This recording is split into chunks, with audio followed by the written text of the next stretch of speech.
और फोटो में एक बार तो देखोगा, लेकिन सिस्टर ने बहुत अच्छा किया है। मैं एक बार सिस्टर का नंबर मेरे को किसी ने दिया, तो मैं सिस्टर को फोन किया, सिस्टर ऐसे हम लोग भी मीटिंग करते हैं, लेडीज मीटिंग करते हैं, आप वचन दे सकते हैं? सिस्टर ने यस बोला।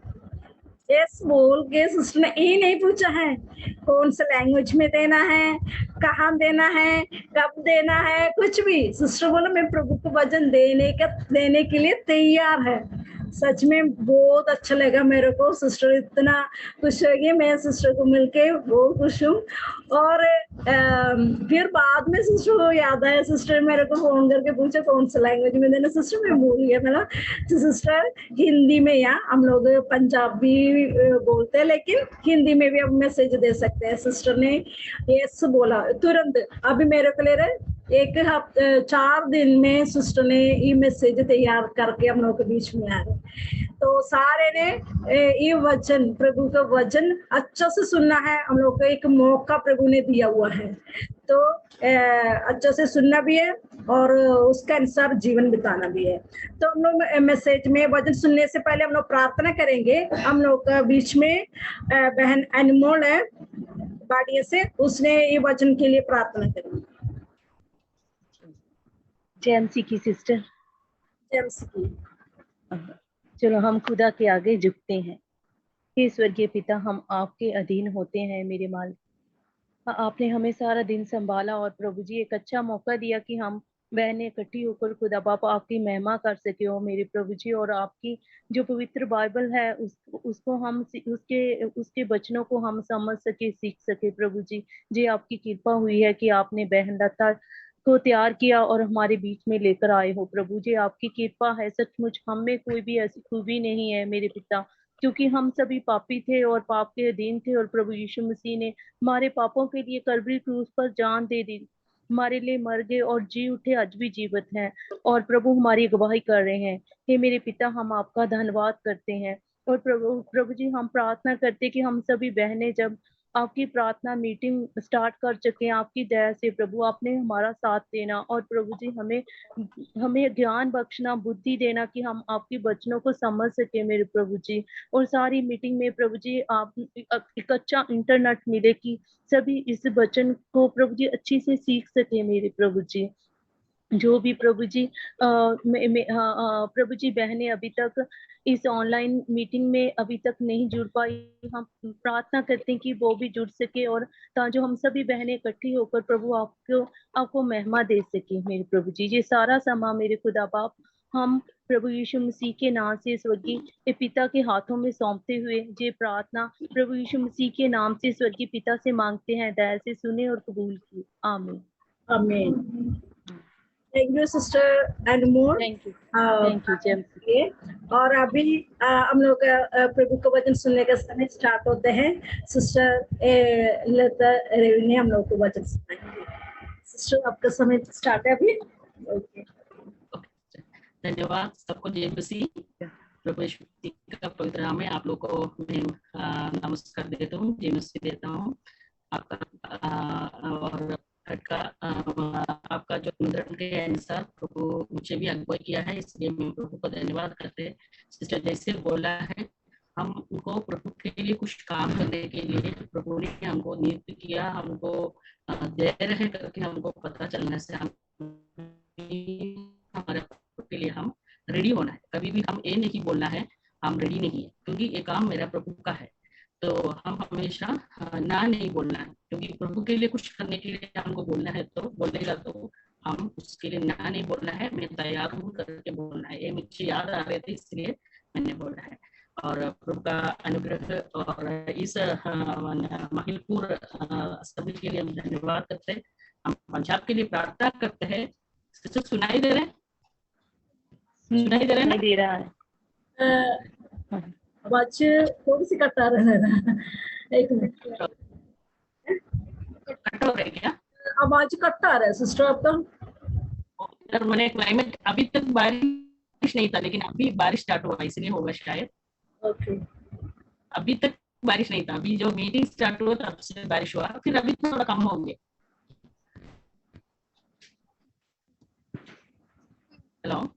ओके, कोई बात नहीं। सुनाई दे रहा है ना? दे रहे हैं, सुनाई दे रहा है। ठीक है, बताओ। नहीं दे रहा है? सुनाई थोड़ी सी आवाज कट आ रहा था, थोड़ा सा बीच में अभी कट नहीं दे रहा था। अभी सुन रहे हैं? हाँ जी, हाँ जी, कोई बात नहीं, स्टार्ट करो, कोई बात नहीं। सुन रहे हैं? सिस्टर फोन थोड़ा सा क्लोज रखिए। मेरा मेरा सिस्टर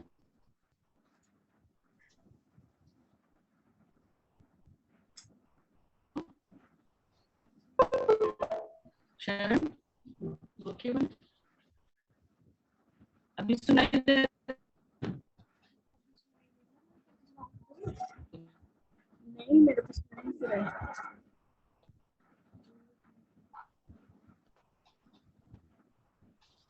हेलो, हाँ, उधर ही है, तो बोला नहीं सुना। उसे करोगे? वहाँ थोड़ा सा नेटवर्क प्रॉब्लम है। नेटवर्क प्रॉब्लम का कारण है। हाँ, अभी आ प्रार्थना पूर्वक सब बैठे। ये बारिश हुई। ओके, अभी अभी अभी सुनाई दे रहा है? हाँ, ये तो सुनाए दे रहे, अभी सुनाए दे। अच्छा, थैंक यू। कोई बात नहीं। प्रभु यीशु मसीह का नाम में आप लोग सबको नमस्कार।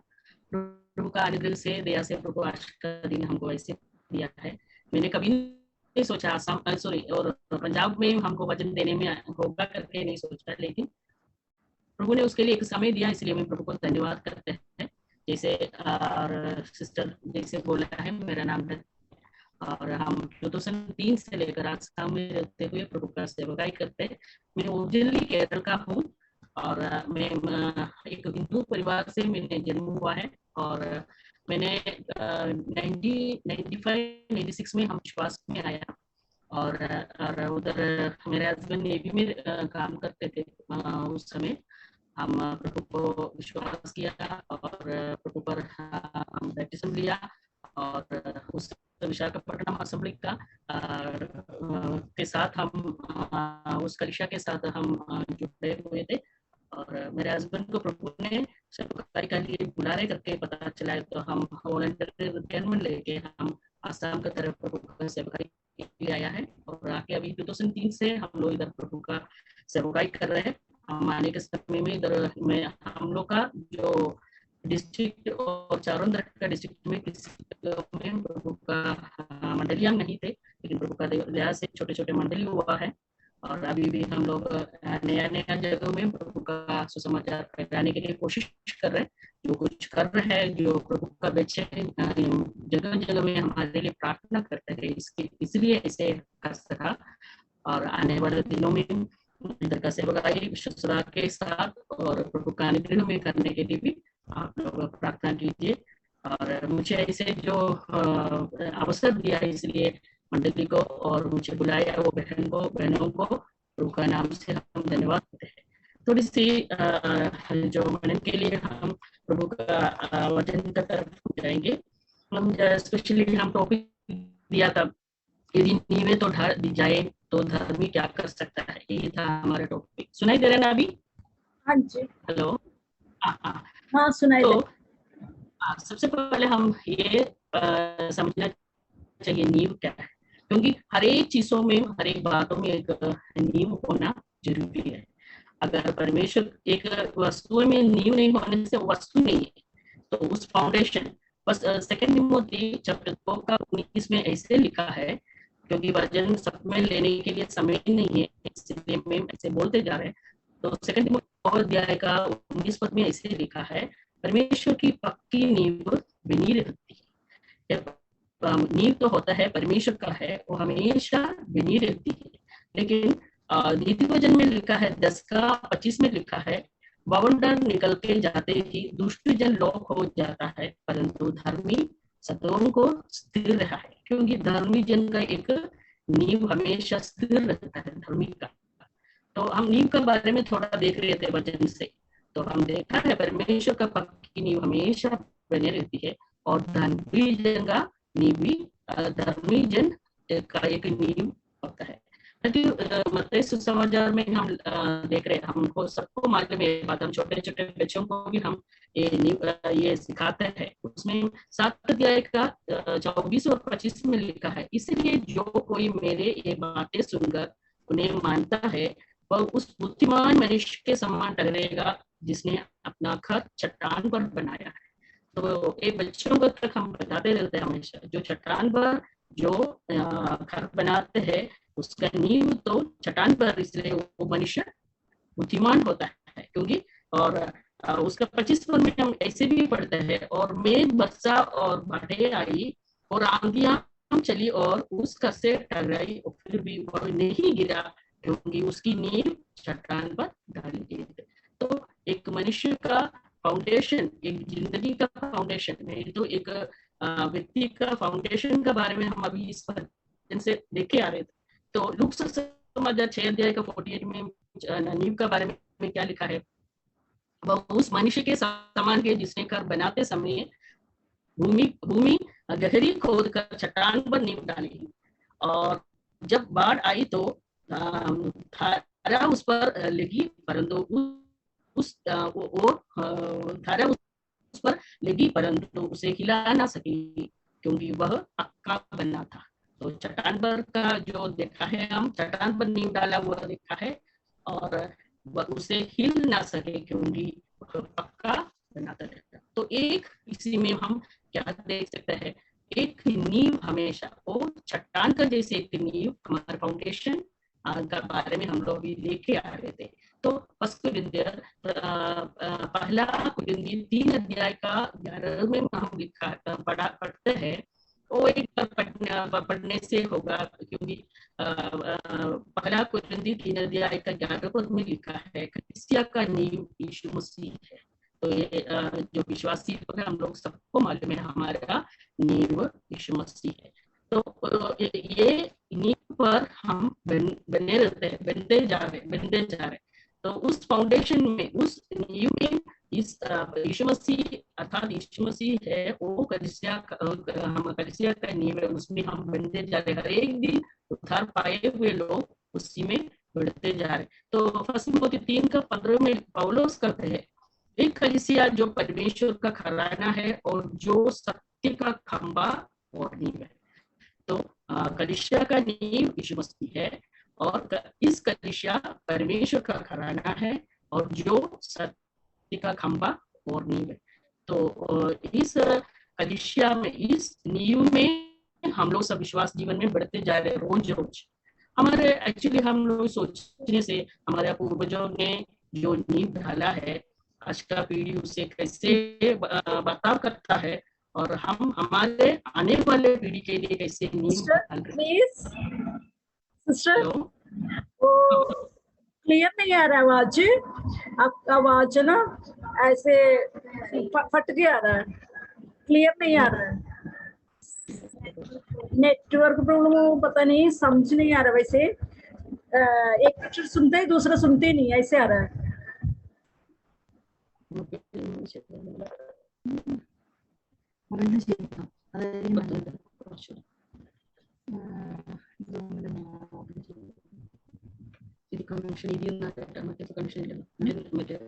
മറ്റേ കണക്ഷൻ ഇല്ല, അത് സ്ലോ ആയി എന്റെ ഐഡിയ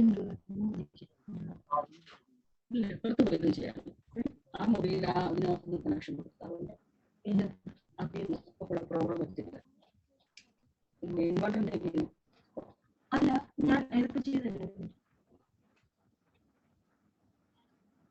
एक सेकंड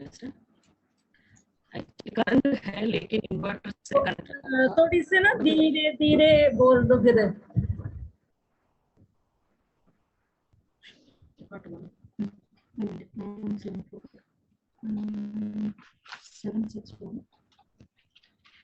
एक सेकंड।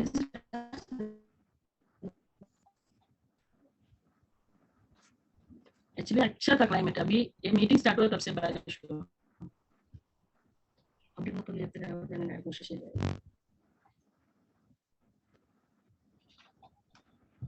എൻ്റെ അമ്മ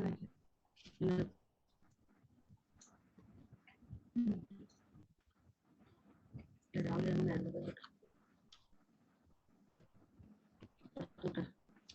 അങ്ങനെ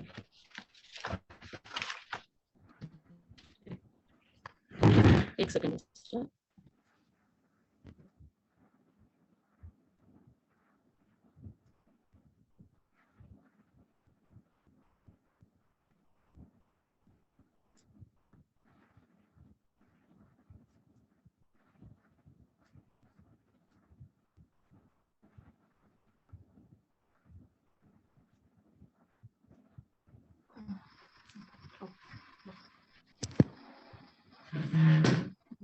वायर पापा ഇവിടെ കണക്ട് ചെയ്തപ്പോൾ കിട്ടി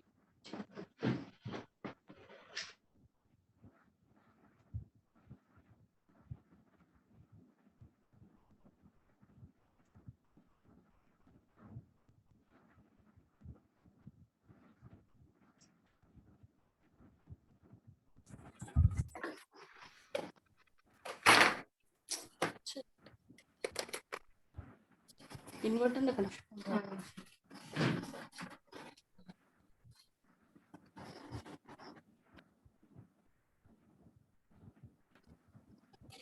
एक सेकंड सिस्टर अभी सुनाई दे रहे हाँ अभी दे रहा है सुन। सर कनेक्शन കൊടുക്കുക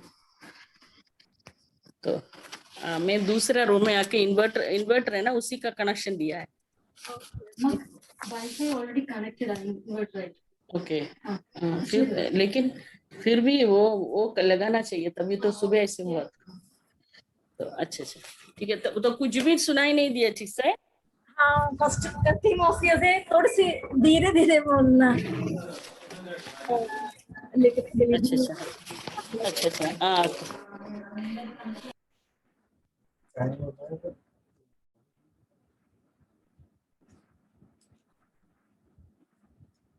दूसरा तिमोथी शार्प बताया ना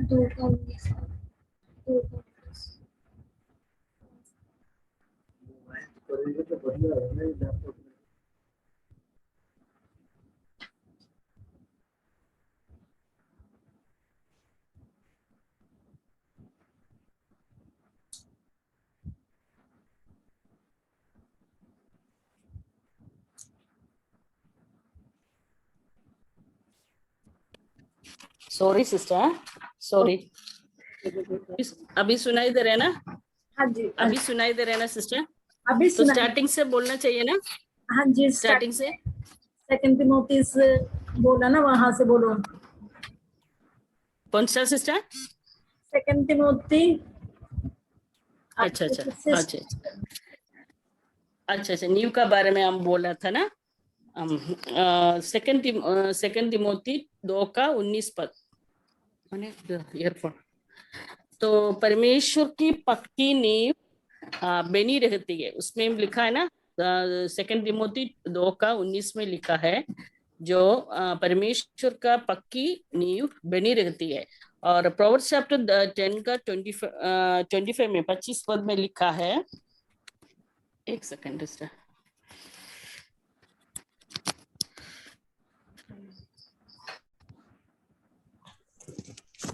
हाँ 10 अध्याय का 25 में इसे लिखा है बावंडार निकल के जाते ही दुष्ट जन लोप हो जाता है परंतु धर्मी सदा सदा सदा को स्थिर है तो हम पहले में देखा है परमेश्वर के पक्की नींव हमेशा बनी रहती है और सेकंड में हम अभी देखा है धर्मी जन का एक नींव है तो मत्ती लेकिन नींव का बारे में हम लोग थोड़ा देख के फिर आगे बढ़ेंगे और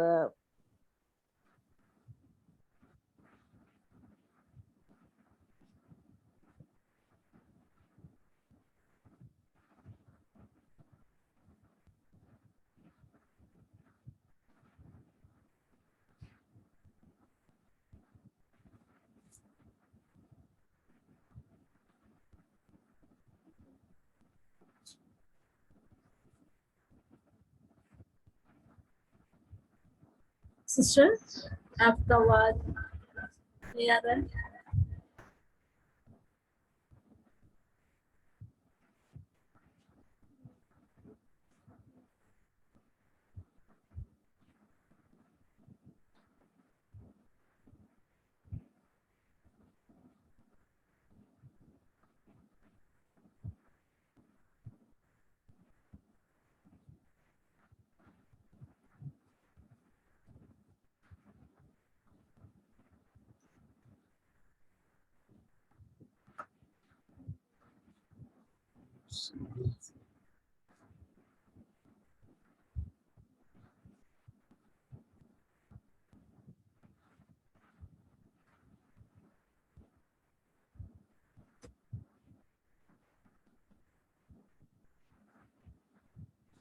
हेलो सिस्टर।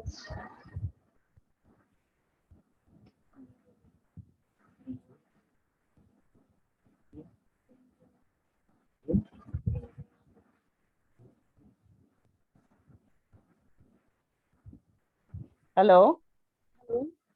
सुन रहे हैं ना सिस्टर? जी हाँ जी, आवाज आ रहा है। मैंने फिर बारिश हुआ इसीलिए बीच बीच में मंदिर, अभी इधर बारिश का सीजन है ना। तो माते सते 7 अध्याय का 24-25 में लिखा है, जो मेरी बात सुनकर उन्हें मानता है वह उस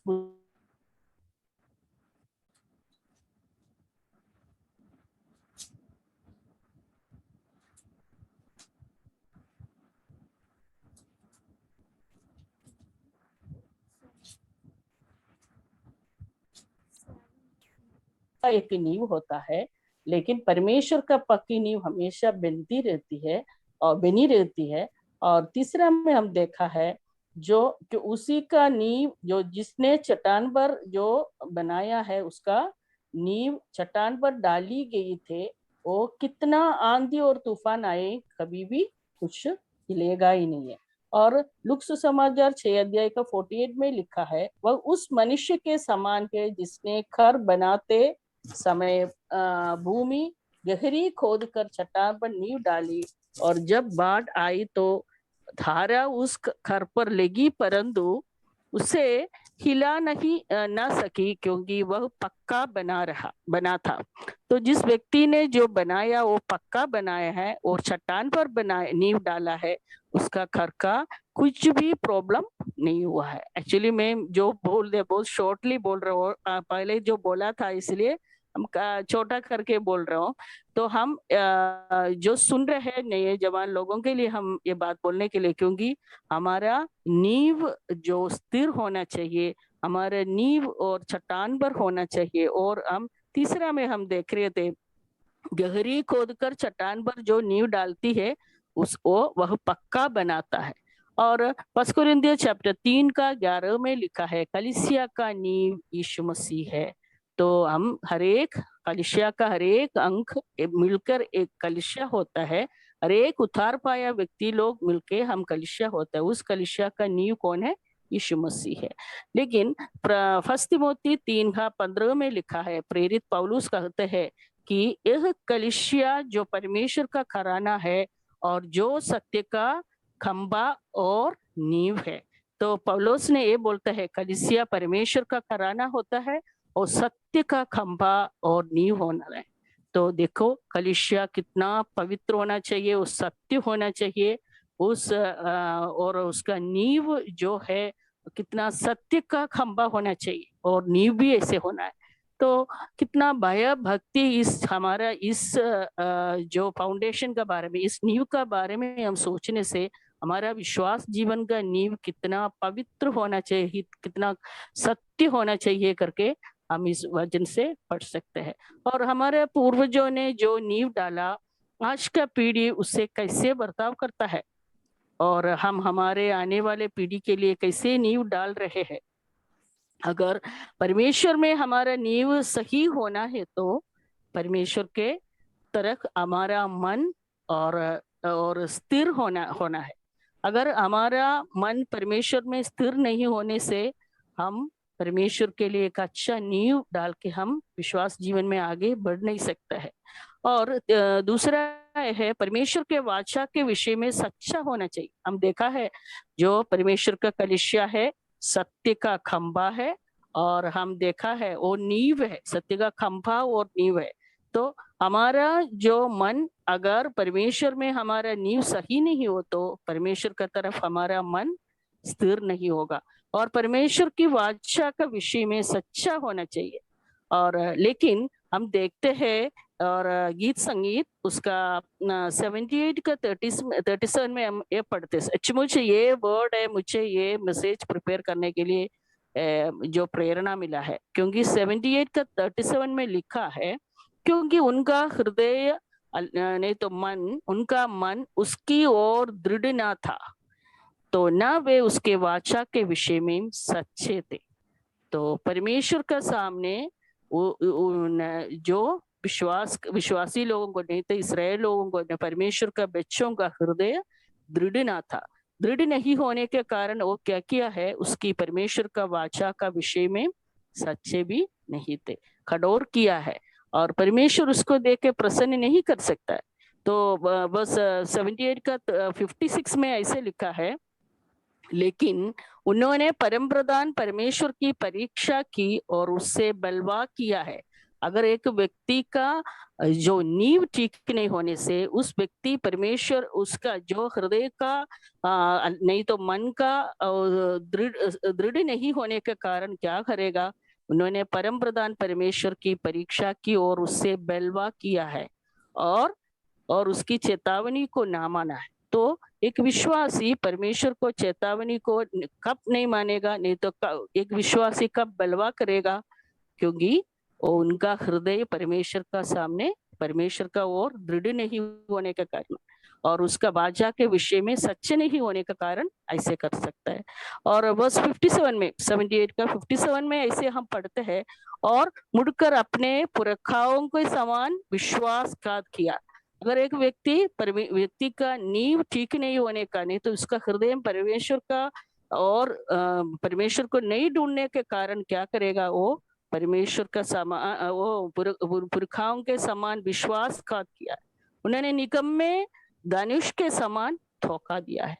तो ये सब हमारा जीवन में, विश्वासी का जीवन में और आने का कारण क्या है, परमेश्वर का वाचा का विषय में सत्य नहीं होने का कारण ऐसे होता है। तो हम लोग यिर्मयाह का चैप्टर, यिर्मयाह का पुस्तक पढ़ने के समय में सुन रहे हैं ना सिस्टर, सुन रहे हैं ना?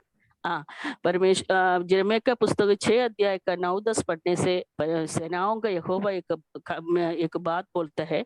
सेनाओं का यहोवा एक कहता है बस 10 पद में, मैं किससे बोलूं और किसको चिताकर कहूं कि वे माने। देख, ये ऊंचे सुनते हैं, वे ध्यान भी नहीं दे सकते। देख, यहोवा का वचन की वे निंदा करते और उससे नहीं चाहते हैं। तो परमेश्वर का वचन को निंदा करता है। कौन बोल रहे हैं? परमेश्वर खुद ही बोल रहे हैं, मेरा वचन की वे निंदा करते हैं, उसको नहीं चाहते हैं। नहीं चाहते मैंने आज का जनरेशन का बारे में हम देखने से परमेश्वर का वचन बोलने से उनको बहुत बोर लगता है। परमेश्वर का वचन पढ़ने में उनको लोग कोई खुशी नहीं होता है। परमेश्वर का वचन उन लोग को मैंने कोई भी मूल्य नहीं देते। तो परमेश्वर के वचन को प्रीति ना करके निंदा करने वाला परमेश्वर के लिए कुछ भी नहीं कर पाएंगे। तो जो इसका परिणाम यही होता है, परमेश्वर का वचन को प्रीति नहीं करने का कारण क्या करेगा, परमेश्वर का वचन को निंदा करेगा और कुछ भी परमेश्वर के लिए वो लोग कर नहीं पाएंगे। शायद वो लोग उद्धार पाया होगा, शायद उद्धार नहीं पाया होगा, लोगों के लिए, कलीसिया का लोगों के लिए वो लोग उद्धार पाया करके दिखा रहे होगा, लेकिन परमेश्वर का वचन जो कोई सुनते हैं उसको सुनते हैं और वचन मानने के लिए तैयार होते हैं, उन लोग तो परमेश्वर के लिए कुछ कर सकता है। तो परमेश्वर का वचन को अगर निंदा करेगा तो परमेश्वर को कैसे चाहेगा। तो यिर्मयाह का 6 अध्याय 16 पद में लिखा है, यहोवा ये भी कहता है, सड़कों पर खड़े होकर देखो और पूछो कि प्राचीन काल का जो अच्छा मार्ग कौन सा है, उसी में चलो और तुम अपने मन में चैन पाओगे। पर उन्होंने कहा, हम उस पर ना चलेंगे।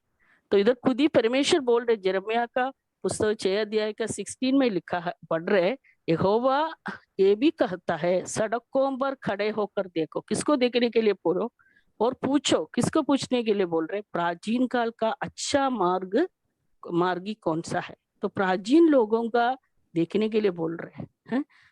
हाँ, प्राचीन काल का मार्ग कौन है, मार्ग कैसे थे, प्रखाओं को देखो, कितना कष्ट उठाकर परमेश्वर के लिए, सुसमाचार के लिए और परमेश्वर का वचन के लिए अच्छा गवाही जीवन बिताया, समय दिया है और परमेश्वर के साथ ध्यान से चला है।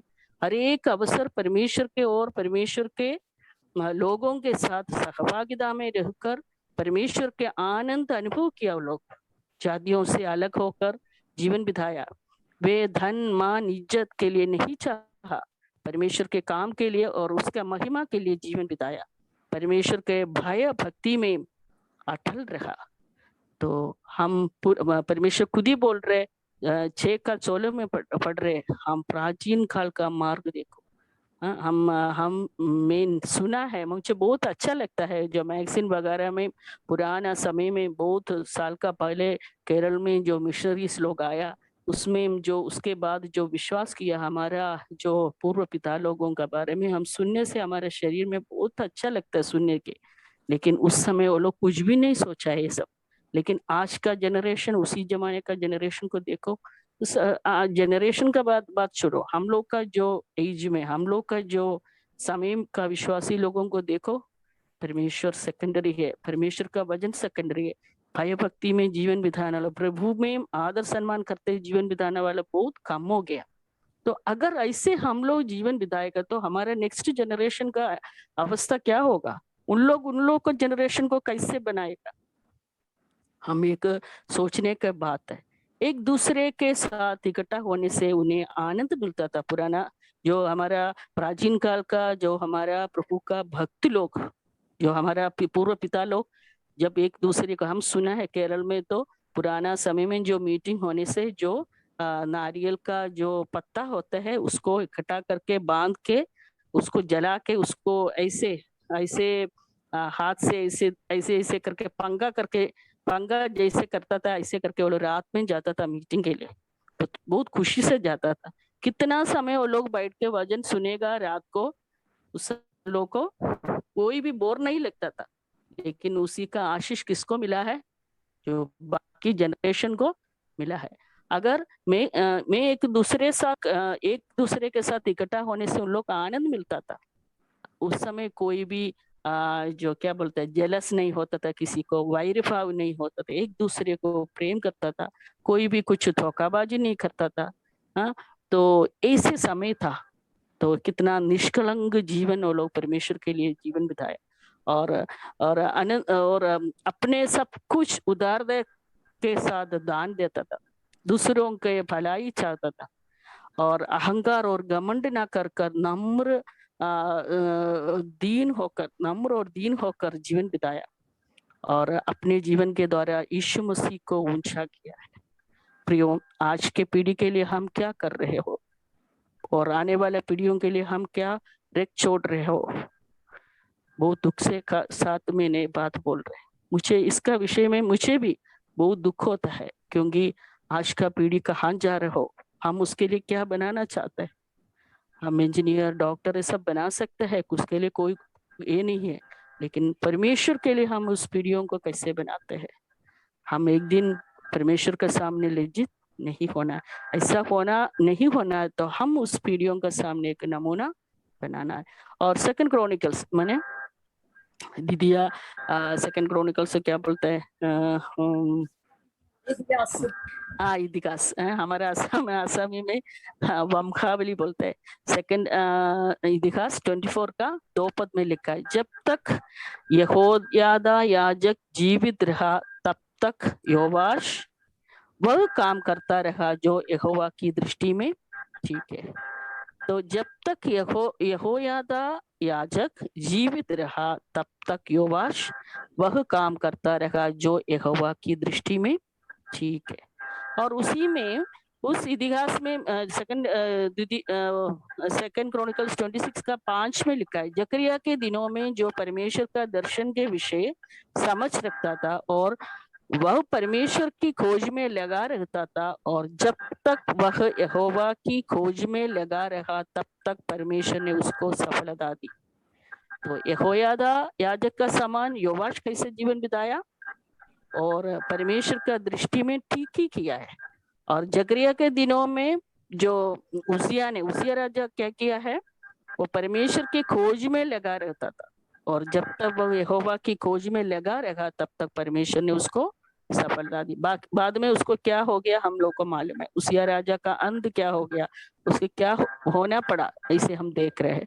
तो सेकंड क्रॉनिकल 26 का 16 में इसे लिखा है, सामर्थ्य हो, परंतु जब वह सामर्थ्य हुए, कब उसको बदलावट आया, जकरिया का समय में वो प्रभु का भय मान के जीवन बिताया, लेकिन उसिया ने जब सामर्थ्य हो गया तब उसका मन फुला उठा, हमारा भाषा में बोलने से अहंकार मुंडाई, और उसने बिगड़ कर अपने परमेश्वर यहोवा का विश्वासघात किया। तो देखो कैसी अवस्था है। कोई भी पूर्वज लोग चलाते समय अच्छे से रहा, परमेश्वर का भय माना, लेकिन उन लोग का समय होने के बाद क्या हुआ है, वो अपना रास्ता खोल दिया है और फूल उड़ा और परमेश्वर से और विश्वासघात किया है। तो हमारा पीढ़ी लोगों के लिए ऐसा ना हो, हम उन लोग के सामने एक नमूना बनाते रहे। अगर हम भय और भक्ति से जीवन बिताएगा तो जरूर आज उन लोग नहीं होने से भी बाद में जरूर कभी भी वो लोग परमेश्वर से अलग नहीं होगा, दूर नहीं होगा, संसार को प्रेम नहीं करेंगे। तो हम फिर सेकंड किंग्स 20 अध्याय का 19 पद में हम ऐसे पढ़ते हैं, 16 to 19 पढ़ने से वो वजन हम पढ़ना नहीं चाहते क्योंकि बहुत समय जा रहे। तो हिजकिय्याह राजा का बारे में उधर लिखा है। तो हिजकिय्याह राजा जो बलवान होने के बाद हिजकिय्याह राजा जो यरूशलेम का जो सामान सब लेके बाबेल का राजा को दिखाने के समय में जो यशायाह आके उसको बोल रहे तुम ऐसे क्यों किया है, तो परमेश्वर का वाणी वो बोलने के समय में तब हिजकिय्याह एक बात बोलता है, मुझे बहुत आश्चर्य लगता है उस व्यक्ति ऐसे बोलने के समय में। वो ऐसे बोलता है, यहोवा का वचन जो तूने कहा है वह भला ही है, क्योंकि उसने सोचा यदि मेरे दिनों में शांति और सच्चाई बनी रहेगी तो क्या वह भला नहीं है। देखो हिजकिय्याह का मन देखो, मेरा समय में अच्छा होगा ना, मेरा समय में शांति होगा ना, मेरे समय में जो शांति के मुझे रह सकता है ना, तो उनका पीढ़ियों का बारे में कोई दुख नहीं है, कोई बोझ नहीं है। मेरा समय में शांति के में दे सकता है, बाद में ईश्वर जो करना है करने दीजिए। इससे मन है क्या हम लोग का, हमारा पीढ़ियों का बारे में, हमारा बच्चों का अवस्था, पीढ़ियों मैंने मैं घर का बच्चों का मात्र नहीं बोल रहा, हमारा कलिसिया का पीढ़ियों का बारे में हमारे अंदर में ऐसे क्या बोझ है, हमको दुख है। दूसरों का बच्चा हमारा कलिसियों का हर एक बच्चा लोग कैसे जा रहे हैं, तो हम ये सोच रहे अभी हम लोग जो अच्छा सा जीवन बिता रहे, हम लोग का समय में तो अच्छा है, बाद में क्या होगा होने दीजिए। ऐसे क्या हमारा मन इधर इसके ऐसे बोलता है, यदि मेरे दिनों में शांति और सच्चाई बने रहेगी तो क्या वह भला नहीं है। तो हमारा सोच विचार आज कैसा है, हमारा जीवन काल हमारा जीवन काल सही सफलता होना है, बाद में कैसे भी हो ऐसा सोचता है क्या, हम ध्यान से परवाना परखना है। और क्या सच में हमारे बाद आने वाला पीढ़ी के बारे में हमें कोई बोझ है। अगर उस बोझ नहीं होने से हम कुछ खतरा में हमारा पीढ़ियों को डाल रहे हैं, तो बाद में हम लोग उन लोग परमेश्वर के सामने खड़े होंगे, तब हम दुखित होने के से कोई फायदा नहीं। तो अभी तक हम लोग जो परमेश्वर में जो नींव नहीं डाला है और परमेश्वर का भय नहीं माना है, परवाह नहीं करके अपना जीवन को बिता रहे ये व्यक्तियों को हम देखा है। लेकिन अभी दूसरे एक व्यक्ति को हम देखेंगे नहम्याह का पुस्तक 1 अध्याय का 4 पद में। तो 1 अध्याय का 4 पद 4 पद में नेहम्या ऐसे लिख रहा है, ये बात सुनते ही मैं बैठकर रोने लगा और कितना दिन तक विलाप करता और स्वर्ग के परमेश्वर के सन्मुख उपवास करता और एक कर प्रार्थना करता रहा। तो देखो नेहम्या को हम देख रहे, उस जमाने में नेहम्या बैठकर रोने लगा और विलाप करता और परमेश्वर के सम्मुख उपवास करता और एक कर प्रार्थना करता रहा। उसका कारण क्या है? उसका कारण है उनका कुछ कमी होने का नहीं है। उनका कारण क्या है? जो बचे हुए लोग बंधुआई से छुटकर उस प्रांत में रहते हैं, वे बड़ी दुर्दशा में पड़े हैं और उनकी निंदा होती है, क्योंकि यरूशलेम की शहरपान टूटी हुई और उसके फाटक जले हुए। तो इधर नेहम्या रोने का कारण क्या है? यरूशलेम मंदिर का अवस्था, यहूदी लोगों का अवस्था सुनकर, वो जाके भी देखा भी नहीं है, सुनकर वो क्या कर रहे, बैठ के रोया और बहुत दुखित हो गया, उपवास करता रहा और वो प्रार्थना भी करना शुरू किया। उसका हृदय का बोझ हम लोग एक बार समझे, इस नेहम्या ने कितना बोझ के साथ बैठा है।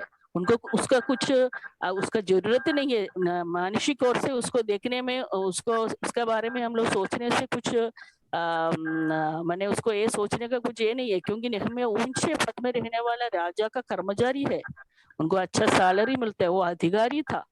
लेकिन फिर भी परमेश्वर के प्रजा और परमेश्वर के मंदिर को दुख अवस्था को देखकर उनके मन निराश हो गया और दुख हो गया, दुख के कारण हो गया और रोने लगा और विलाप करने लगा और उपवास करने लगे और प्रार्थना भी करने लगा। तो हम नेहम्या का बारे में ये देख रहे, हम हर एक में भी ऐसा बोझ होना है परमेश्वर के लोगों का, जो पतना और दुर्वस्था को देखकर, कलीसिया के ठंडापन को देखकर, युवा पीढ़ियों को जिसमें परमेश्वर के बाह्य भक्ति नहीं है, ये लोग सही नींव पर गढ़े जाने के लिए और हमारे अंदर में ये बोझ होना चाहिए। यदि ये सब देखने के बाद दुख, निराशा, संकट नहीं है तो हम नींव से गिर चुके हैं, और अगर ऐसा है तो आने वाला पीढ़ी को क्या होगा? तो अगर हम लोग जो नहीं कर सकता है, अगर हम लोग का अंदर में जो ऐसे दुख नहीं है, निराश नहीं है, संकट नहीं है, तो नींव से हम गिर चुके हैं। अगर ऐसे है तो आने वाला पीढ़ी का अवस्था क्या होगा? अगर हम और हमारा पीढ़ियों परमेश्वर के डाले हुए नींव से गिर रहे या गिर चुके हैं, तो प्रियो हम परमेश्वर के राज्य के लिए क्या कर पाएंगे? लेकिन नेहम्या ने ऐसा होने नहीं दिया है। नेहम्या, आप लोग नेहम्या का पुस्तक 6 अध्याय 16 पद में हम देख रहे, वो 52 डेज का अंदर में वो दीवार बनाए, सब ठीक कर दिया। जो रोने लगा और उपवास किया, प्रार्थना किया, फिर राजा से अनुमति लेके जाके वो बनाया भी है। हम लोग जो बोलते हैं उसमें सबके लिए प्रार्थना करेंगे करके बोल रहे हैं, ऐसे एक बात बोलते हैं प्रार्थना करें। सचमुच हम प्रार्थना करते हैं क्या? हम दूसरों को बोलेगा हम प्रार्थना करेंगे, करेगा क्या? अगर एक व्यक्ति को प्रार्थना करेंगे करके बोलेगा, हम नहीं करेगा, तो हम पाप कर रहे हैं। और मेरा बेटी ऐसे बोलता था पहले, एक आंटी है, उसको बहुत प्रिय था, अभी वो प्रभु के पास चले गया कोविड के कारण। वो हमेशा उसको फोन करने से तुम तेलुगु में पूछता था, మీరు నా కోసం प्रार्थना చేసినవా, ऐसे पूछता था, मेरे लिए प्रार्थना करते हैं क्या, ऐसे पूछता। तो आंटी, मेरा बेटी बोलता था, जब कभी भी हम आंटी को याद करते, हर एक दिन में जो याद करते हम उस जगह में खड़े होकर हम वेणी आंटी के लिए प्रार्थना करता है। क्योंकि अगर प्रार्थना नहीं करें हम, हाँ प्रार्थना करेंगे सिस्टर ऐसे बोलेगा, अगर प्रार्थना नहीं करेगा तो हम पाप कर रहे हैं। तो इधर नेहम्या जो 52 डेज का अंदर में राजा से अनुमति लेकर उसका जो हृदय का बोझ के साथ वो जाके जो काम हो गया, तो उधर रहने वाला सब अन्य जाति लोग ये देख के डर गए और वो बहुत लज्जित हुए और उन लोगों ने जान लिया कि यह काम हमारा परमेश्वर के ओर से हुआ है। तो अगर हृदय का जो बोझ होने से, जो परमेश्वर का बारे में जो अंदर में जो भय और भक्ति होने से क्या करेंगे, हम जो कुछ काम परमेश्वर हमारे हाथ में सौंपते हैं वो हम देंगे। और जो करेंगे तो ये देखकर दूसरा अन्य जाति लोग डरेंगे और लज्जित होंगे अगर, क्योंकि उन्होंने जान लिया कि ये काम हमारा परमेश्वर का ओर से हुआ है। तो दूसरे लोग क्या किया है और लज्जित हुआ अन्य जाति लोग। लेकिन ऊंचे पदधारी होते हुए नेहम्याह परमेश्वर को प्रेम कर परमेश्वर के भय भक्ति के कारण परमेश्वर के लोग और परमेश्वर के मंदिर के प्रति जलन रखने वाला व्यक्ति होकर काम करने के द्वारा अन्य जाति के लोग परमेश्वर के महिमा को पहचान पाया। तो हाँ देखो, ये व्यक्ति, ये नेहम्याह ने परमेश्वर को कितना प्रेम किया होगा। अगर हम परमेश्वर के लिए प्रेम करेगा तो परमेश्वर के लिए हम कुछ भी करने के लिए हम तैयारी होते हैं। हम देखो उस समय हम लोग जो अभी जो प्रभु को पुकारते हैं, हम पिता परमेश्वर करके हम पुकारते हैं, हमारा काम और हम जो डाला है उस नींव, विश्वास का नींव उसमें दृढ़ नहीं होने से अन्य जाति लोग कैसे डरेगा, हमारा परमेश्वर का बारे में सोच के कैसे डरेगा और परमेश्वर का कामों का कैसे वो समझ सकेगा। और लेकिन जो कुछ प्रतिकूल समय होने से, कितना रुकावट होने से भी उस परमेश्वर हमारे साथ है करके हम उस विश्वास का नींव होकर हम परमेश्वर के लिए और काम करना है, परमेश्वर के लिए जीवन बिताना है। दूसरा, परमेश्वर हमसे चाहते हैं उनको हम आश्रय करना है, उनका ऊपर हम भरोसा करना है। ऐसे भरोसा करते हुए हम जीवन बिताएगा तो परमेश्वर का काम करेगा तो परमेश्वर के लिए बोझ के साथ हम जो कुछ करेंगे तो उसमें सफलता। तो मुझे मालूम नहीं समय कितना हो गया, क्लॉक कुछ तो हो गया, समय हो गया सिस्टर? नहीं, टाइम 10 मिनट हो गया। तो मेरा बात ये था, क्योंकि आजकल हमारा विश्वास जीवन का नींव बहुत टूटा है, दृढ़ नहीं है। हम हर एक व्यक्ति, जो लोग विश्वासी है करके हम सोचते हैं, लेकिन विश्वास का फल नहीं मिलने के कारण कलीसिया का अंदर भी, विश्वासी लोगों का बीच में भी और बहुत सारा प्रॉब्लम होता है। लेकिन हम हर एक व्यक्ति अपने आप जांचें हमारा विश्वास का जो फाउंडेशन कैसे है, मेरा काम परमेश्वर के लिए कैसे है, मैं प्रभु का बच्चा है करके बोलते हैं और लेकिन हम बच्चा का काम नहीं है।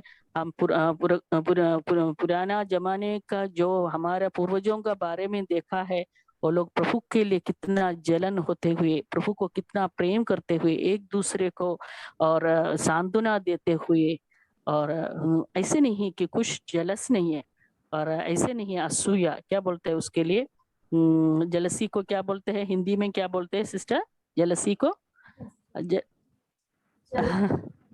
जलना, किसी से जलन। वही ऐसे होते हैं आजकल। लेकिन पुराना समय ऐसे नहीं, एक दूसरे को देखने से कितना खुश होता है, कितना आनंदित होता है। और इतना फैसिलिटीज नहीं था, लेकिन वो लोग और एक दूसरे को मिलने के लिए, एक दूसरे को देखने से भी कितना खुशी और आनंद मिलता था।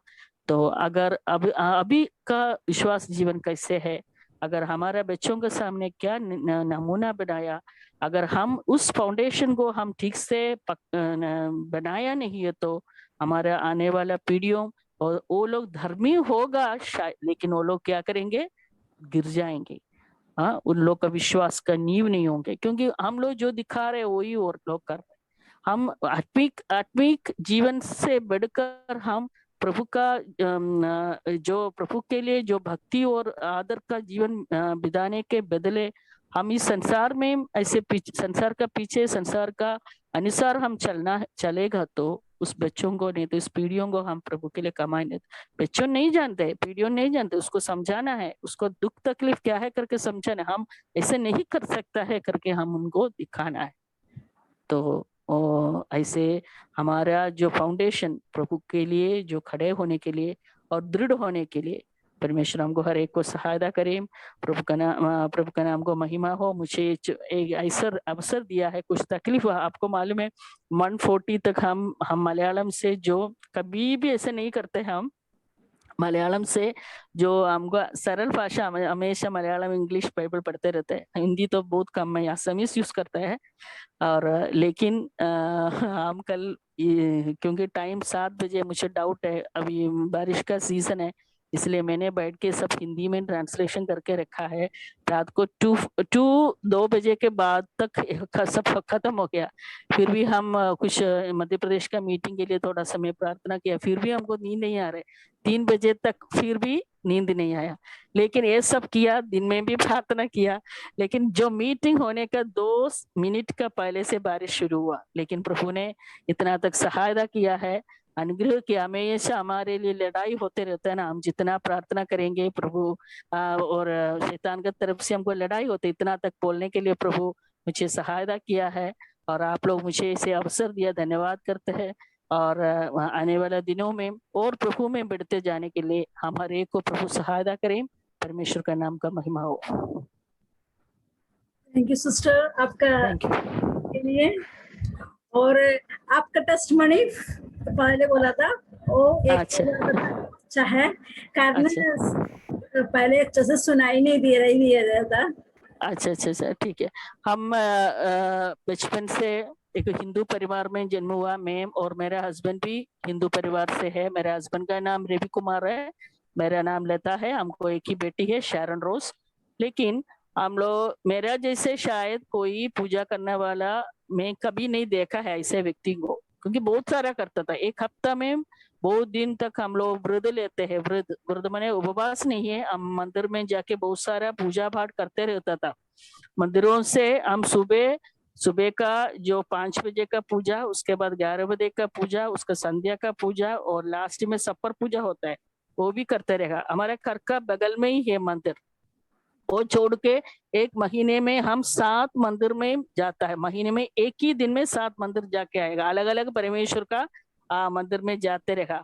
बहुत सारा माने हमको जो कुछ मिलता है सब वही देवताओं को, देवियों को देता था। लेकिन हम 5 क्लास में पढ़ रहे थे, हमारा घर में एक थाईली डाल के एक व्यक्ति आया।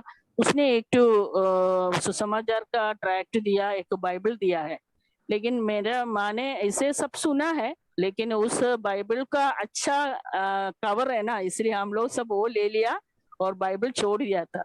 लेकिन जब छुट्टी आया, उस बाइबल को लेके बाइबल को खोल के हम पढ़ता था। यीशु मसीह कोड़ियों को चंगा किया, ये सब पढ़ता रहा।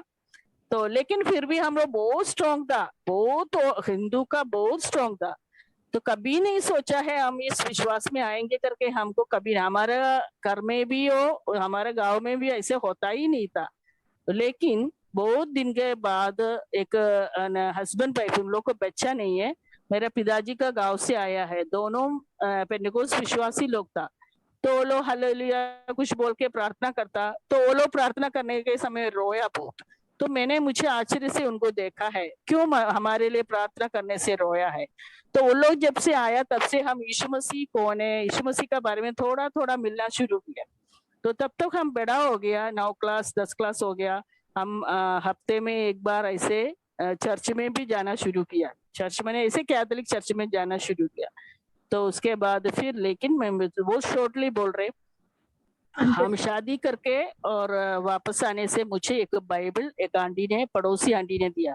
तब तक हम लोग क्वार्टर्स में रहता था। बाद में मेरा पिताजी रिटायर हो गया, उसके बाद हम घर सेटल हो गया। तो उस समय एक आंटी ने मुझे, वो लोग का घर में फैमिली प्रेयर होता है, वो लोग मार्तोमा का लोग था।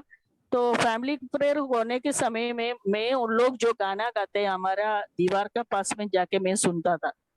तो बाकी लोग सब घर का टीवी में देखते रहता है कुछ कुछ, लेकिन मैंने जाके उन लोग का गाना, तो यीशु नल्लवन नवन वल्लभन गाना, उस गाना सब मैंने ऐसे हम सुना था। तो उस समय एक दिन मेरा शादी 91 में हुआ। तो मैं उस आंटी को बोला, आंटी मुझे एक बाइबल देगा क्या, ऐसे बोला। तो मुझे शादी में वो प्रेजेंटेशन दिया एक बाइबल। तो उसी को लेके मैं विशाखापट्टनम में आया। तो मुझे बच्चा नहीं हुआ 3-4 साल से, तो मैं हमेशा ये बाइबल लेके पढ़ता था। तो मेरे छोटी बहन था, वो भी कैथोलिक चर्च में जाता है, वो कोचिन में ऑफिस में वो लोग उसके साथ कैथोलिक लोग रहता था। तो वो आके हमको बोलता, जब बाइबल खोलना तब जो कुछ मिलता है उसको पढ़ना, वही ईश्वर हमको बोलते हैं, ऐसे बोलता था। तो मुझे बच्चा होने के लिए मैं ये सब करता रहा। हॉस्पिटल जाने से पहले हम बाइबल खोलेगा पढ़ेगा। फिर मुझे बहुत आश्चर्य का होता है 31st होने से, ये मेरे हस्बैंड तो ड्यूटी में होते हैं, वो लोग जहाज में, वो सबमरीन में था काम करता था, तो ये वहां जाता है तो हर एक 31st में उनका ड्यूटी होता है। तो मैंने 31st को 12 बजे तक मैंने बाइबल पढ़ता है, मुझे ऐसे कोई नहीं बोला है, ऐसे हाँ पढ़ता रहेगा। 12 पार होने के बाद मैंने उसको बंद करता था। ऐसे करते करते आया तो मेरा सबसे बड़ी बहन दिल्ली में रहता है, वो लोग पहले विश्वास में आया। तो उन लोग का उधर जाने से भी वो लोग कुछ कुछ बोला है, लेकिन हमको अच्छा नहीं लगा, हम वापस आया। तो हमारे घर में एक सर्वेंट आता रहता है, तो उस सर्वेंट तो उस गांव छोड़ के चला गया, तो दूसरा सर्वेंट आया। तो वो देखने से मैं बाइबल पढ़ रहे, तो वो पूछा है आप इस पर विश्वास करते हो? हम बोला विश्वास करते हैं, लेकिन हमको मालूम नहीं कैसे प्रार्थना करना है सब।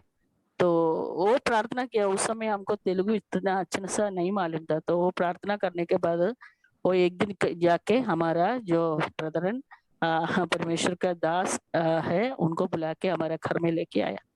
तो वो आके कुछ थोड़ा सा कुछ वचन बोल के वो चले गया। तो जब वापस उनको छोड़, हम डर गया था। मेरे हस्बैंड का घर में हमारा घर से भी बढ़कर बहुत पूजा पाठ होता है अभी भी।